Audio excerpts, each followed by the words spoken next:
Hey everyone, this is Dylan, and today I'm going to be doing something different than other people are doing. So a lot of people are doing their top 10s, and this is one that I haven't really seen anyone do, so I figured I would do it. So this is going to be like a recap of the year, and this is specifically a recap of the specialty line Blu-rays that I picked up this year. So, I mean, if I had a ton of money, I would for sure have bought a lot more, but these are all like the specialty label Blu-rays that I've picked up. So we've got Code Red, we've got Scream Factory, Criterion, Vestron Video, I added Horror Pack in there, Second Sight, Warner Archive, just to name a few. So let's get into the ones.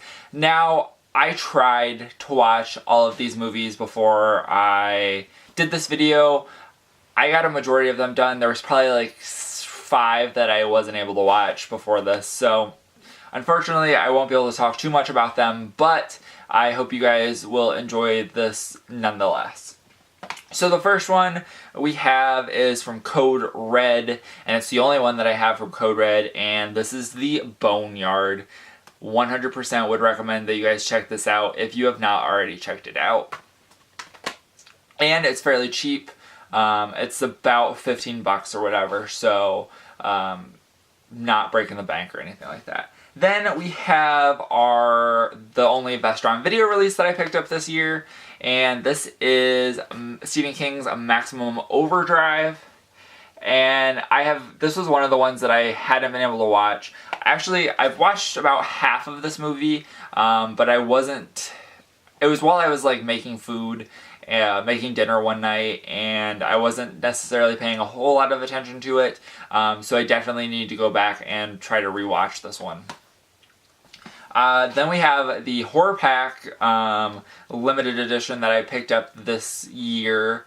So I guess I only got Horror Pack one time this year, but this is the Pieces Blu-ray, and I have not watched this one, so can't really talk too much about it, but I know it's giallo, and I definitely need to give this one a shot. And this is another one that I haven't watched, unfortunately, but this is from Second Sight. I know Severin also did a release of this one, but I think that I was able to get their limited edition cheaper than I was able to get the Severin one for at the time. So this one is Changeling. So I am not quite sure what this is about or anything, but I think it's a possession movie. I think that's for sure. But it came with this nice like hardcover book slipcover, and I was able to get it cheaper than the Severin one, so I was pretty happy about that. And I thought the artwork was a little bit better than the Severin one as well. This one was a release from the Warner Archive, and this is Leatherface Texas Chainsaw Massacre 3. Now, I thought that this one was alright. I watched it a while ago, so it's a little fuzzy, everything that happens in it, but I thought that it was alright. I definitely need to pick up the Texas Chainsaw Massacre Next Generation from Scream Factory. Haven't been able to pick this one up, or pick that one up. I had it pre-ordered back when it was originally supposed to be released, and then I got pushed back 2 or 3 different times. So the last time I was after my bad experience with pre-ordering things on Amazon and then forgetting to cancel them and then getting charged for them and not being able to ship them back. So I had canceled all my pre-orders then, so wasn't able to get it. So I'm kind of waiting for the price on it to drop. I think it's at like 28 bucks, and I think that's a little high. Or a little more money than I want to spend at this moment on it. Then I also picked this one up. This is a Kino Lorber release, and this is Deep Rising. Now, I hadn't watched that until last night. I watched this one, and I thought it was a pretty decent creature feature from the 90s. There was a bunch of CGI in it, and the CGI actually wasn't as bad as I was expecting. I know a lot of people were saying that it had not held up very well, and I think that the tentacles in this movie were pretty good CGI-wise.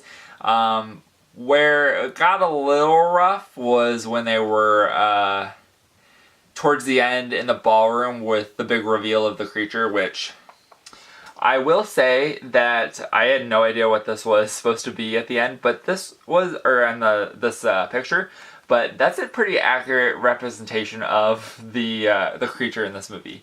So I thought that was pretty good, and I thought it overall was a pretty decent release, and it's got tons of special features.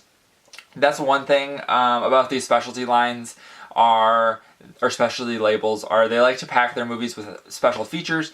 I just haven't been able to, I usually don't get to sit down too much and go through and watch all the special features, so I definitely need to start doing that a lot more. This was a Vinegar Syndrome release for Black Friday, and this is Cutting Class. Now, I did watch this, and I thought it was pretty interesting. It was, I believe, like Brad Pitt's one of his first roles, so I thought that was pretty interesting, and it was one that I had been looking forward to watching for a while.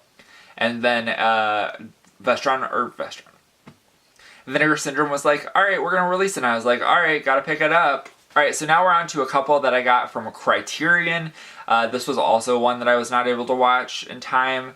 But this is Night of the Living Dead. I've definitely heard good things. This was like the start of if I'm not mistaken, I think this was the start of like zombies.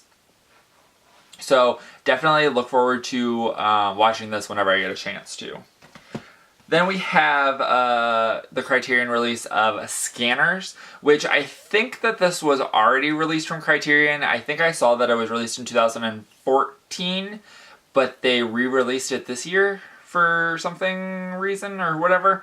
So I think the one that they released in 2014 was 2 discs, and this is only a 1 disc. So I started watching this one. I couldn't really get into it, but I definitely need to give it another shot because I know a lot of people really enjoy this one. Now, this one is probably one of my favorite specialty label releases, just the packaging alone. So this is the Silence of the Lambs from Criterion, and I just love this artwork. This kind of splotchy blood, Warsaw test looking thing. I think that it's amazing. I really want this as like a poster. I love it that much. But this was a really good movie. It looked really good, and I'm glad that it got a Criterion release. And then last but not least for Criterion, we have The Breakfast Club. So I think this was actually the first Criterion that I had ever gotten. And this was The Breakfast Club, and like this was a quintessential movie that everyone talked about. I had not watched it until this year when I got it on Blu-ray, or from Criterion, but I don't know. I thought it was a good movie, but I didn't think that it quite lived up to the hype that everyone had been hyping it up as. So that kind of sucked, but it had quite a bit. It looked really good. It's got a 4K restoration, so really nice. Then we have some movies from Arrow. This was one that I wasn't able to watch either. I started watching it and then fell asleep. So this is Wes Craven's Last House on the Left. This was Wes Craven's debut, like, feature film that he had done, so I definitely wanted to pick this one up. I think I got it for like $30 whenever it was released, so I definitely need to watch it. It's really short. When I was looking at it last night, it was about 1 hour and 24 minutes, so hopefully I'll be able to watch it soon. Then we have the other Arrow video release that I picked up, and this one rivals the Silence of the Lambs artwork and packaging. This is Killer Clowns from Outer Space, and I think that this is like a really cool slipcover, and I'm really happy to have got this one. I really enjoyed this movie when I watched it. I kind of thought it was going to be goofy and silly and stuff, and it was, People are in cotton candy cocoons, and they have popcorn guns, but I thought that it was a pretty fun movie. And I liked that these clowns were different than other clowns. They're not like the little kid clowns, but they're also not like it level clowns with like really spiky teeth and all that stuff. So I thought that was really a really good touch. Now, the last few that I have are all Scream Factory and Shout Factory releases. So the first one we have is from the Shout Select line, and this is the collector's edition of The Burbs. This was actually a pretty decent movie. When I watched it, it was it's about Tom Hanks moves into a house. Well, I think he moves into the house. And they got some weird neighbors, and the neighbors start doing some weird things. So Tom Hanks and the rest of the neighbors go to investigate, and comedy and dark comedy ensues. Then we have this one, which came out from Scream Factory IFC Midnight line, and this is Pie Wacket.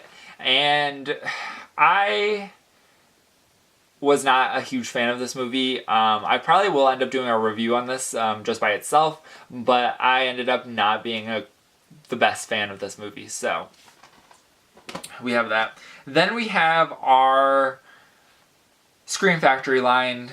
So the first one that I'm going to talk about, the collector's edition of Hell Night. Now, I just watched this one yesterday as well, and I thought that this one was pretty decent. It was a little slow. There wasn't a whole lot that happened in the first part of it, and I didn't necessarily like the ending. A little cliche, so there was that. Then we have Candyman. Really happy with this release. I definitely would recommend that you check it out. It made my top 10 of the best discoveries of this year, so I would recommend checking it out if you've never seen it before. Then we also have Urban Legend, and I love this movie. This is a movie that I really enjoy, so I would definitely recommend that you guys check it out. I'll definitely have to do a review over this sometime, so I hope you guys will be on the lookout for that. And then we also have Urban Legend Final Cut. This one's not as good as the original, but it's pretty decent. It's alright in its own respect. Then we have The Strangers. This was released last year at Comic-Con, that they were going to be putting it out. And this is a classic, a new classic horror movie in my opinion. It's one that's genuinely freaky. The first time that I watched it, I was legitimately freaked out because they have these like really wide angled shots of things, and like the one character, one of the main characters or whatever would be like in this kitchen, but it would show the kitchen and the living room and like the hallway, and you would just be like scanning through the picture looking for anything, and then you would lock eyes on Baghead hiding in the outside the door, and it's like legitimately terrifying. Plus, it's the whole home invasion thing. Like, this stuff actually happens and is real. Then we also have Night of the Demons. So this one was pretty decent as well. I need to go back and rewatch it, but I enjoyed it quite a bit. And then last but not least, we have Drag Me to Hell. So this one actually came out pretty recently, as recent as 2007. Or 2009, and so it hasn't even been 10 years since this came out, but this was a really good movie to have re-released on as a collector's edition. But that is it for all of these specialty label Blu-rays that I picked up this year. I hope you guys enjoyed. Let me know what you guys think about the ones that I have talked about, or if there's any that you think that I should pick up for my collection in the new year. So that is it for this video. Hope you guys enjoyed. Thank you guys for watching, and subscribe to this channel if you are interested in this kind of thing. Thank you guys so much, and goodbye.